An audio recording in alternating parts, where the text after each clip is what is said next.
Hello! Welcome to my first voiceover vlog. For today's video, ubanin ninyo guys nga moadto sa merkado dire sa Danang, Vietnam. Medyo layo-layo gid siya guys, kay kinahanglan pa nato mo baktas og 10 to 15 minutes para lang maabot dito Pero okay ra na guys, dalan lang sad og exercise kay anhara ba ata mag-exercise kung naanay nanakit sa ato ang kalawasan. Ambot bito ani akong bana guys. Uy hiligid ni kaayo siya mga baktas-baktas nga buhat. Maangin na lang tag binaktas nga pwede ra man gid unta nga magsakay padong dito Kani time man nagbaktas na mi sa bridge nga padong dito sa merkado. Kami ra gyud ang tawo nga nagsigig binaktas diha, wala gid kay makita nga mga tawo nga nagbaktas. Init man gud kaayo ang adlaw, mo siguro wala kaayo tawo nga naglakaw.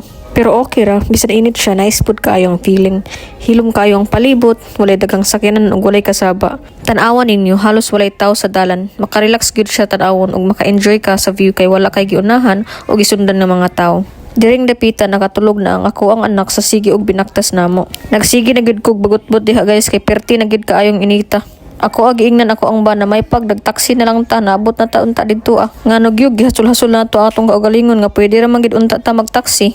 Usag yun sa maka-amaze diri sa Vietnam kay bisag asa ka mulingi makakita ka sa ilahang Vietnamese flag. Maka-amaze kaayo kay makita gid nato kung unsa nila kalab ang ilahang country. Mao gid ning usa sa butang nga dili namo malimtan sa among pagbisita diri sa Vietnam. Dili lang tungod sa nindot nga mga lugar ug pagkaon, pero tungod pud sa kusog nilang pagpangga sa ilang nasod. Diring dapita finally hapit na gid mi maabot sa merkado ug ako anang gipangutana nga ako ang bana kung unsa iya gusto paliton sa merkado. Nakaabot na mi diri sa merkado, pero sa pag-abot namo naka-realize gid ko nga wala gid siya kalahian sa Pilipinas ug diri sa Vietnam. Gamay ra pud siya og dili ingon ana kadako, pero kompleto gihapon sa mga baligya sama sa mga gulay, prutas, karne ug mga seafood. Pagpauli namo gikan sa merkado, nakaagi mi aning nagbaligya og buko juice. So nipalit ni kay perting o hawa tungod sa binaktas namo. Og after ana nagpalit sad mi og banmi para inag-abot namo na ami kaon.